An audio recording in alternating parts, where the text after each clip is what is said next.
Lansing, publisher of the Shawnee News Star. And everyone here at the News Star hopes that you have the very best holiday season that you've ever had. So be healthy this holiday season, be safe, and join us for a very happy new year in 2009.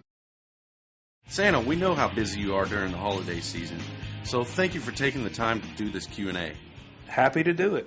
We made some changes in our production schedule back in the summer, and it eliminated all the last-minute stress. This is the best year we've had since the 1600s.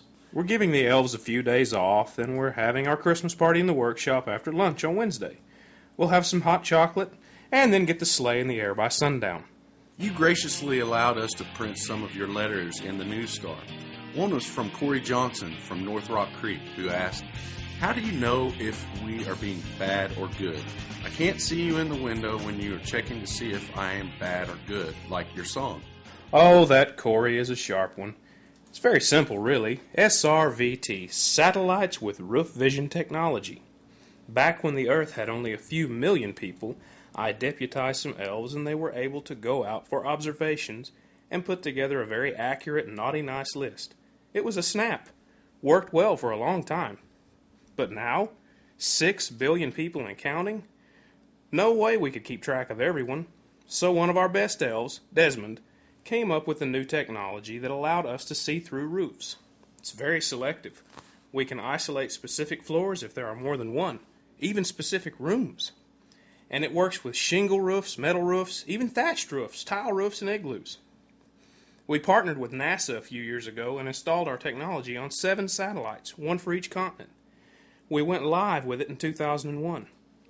Now, one elf with a control monitor at the North Pole can do the work that used to require dozens of field elves.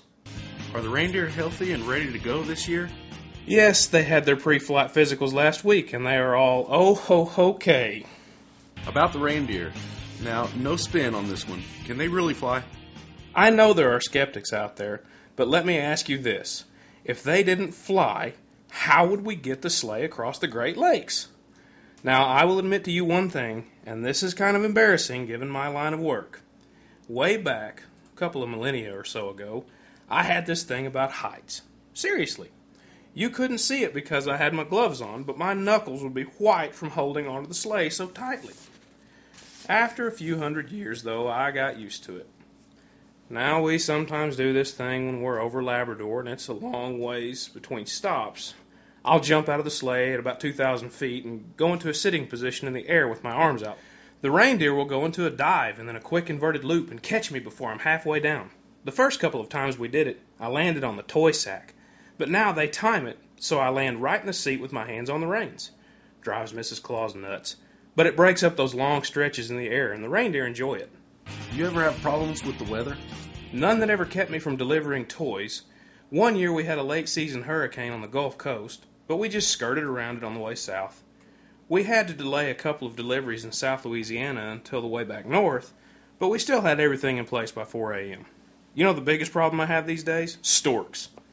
A lot of people are trying for the New Year's baby, and a bunch of them always seem to come a week early. You throw a few dozen off-schedule storks on the grid, and it complicates things. But we work together and exchange flight plans with the storks when we can. A lot of kids ask for baby brothers and sisters for Christmas, so when we can, we'll schedule a stork to meet us on the rooftop and consolidate deliveries. How about cookies and milk? Do you have any favorites we should know about? First, let me say how much I appreciate those snacks. I burn a lot of calories delivering toys, so the milk and cookies help me keep my energy up. I like them all. Whole milk, skim milk, 2% buttermilk, you name it, I like it. Cold root beer and hot apple cider are refreshing Christmas Eve drinks too.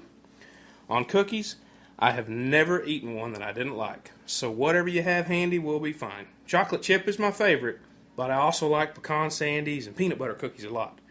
And not many people know this, I love cornbread with butter melted inside and also leftover biscuits. Sometimes kids ask for things that they really want for Christmas, and yet they don't get them. What's up with that? You're referring to 4th grade and that electric football game, I presume. Well, sometimes you may think you want something, but deep down you really want something else more. A lot more. It may take a few years for you to realize it, but we usually get it right. I remember when George Washington asked for a hatchet 2 years in a row. That wasn't going to happen. He was much better off with the junior surveyor set we brought him the second year. Any tips for the last few days before Christmas? Yes, be exceptionally good this week, just in case you're on the naughty nice bubble. Mind your parents, do your chores, and go to sleep early on Wednesday night.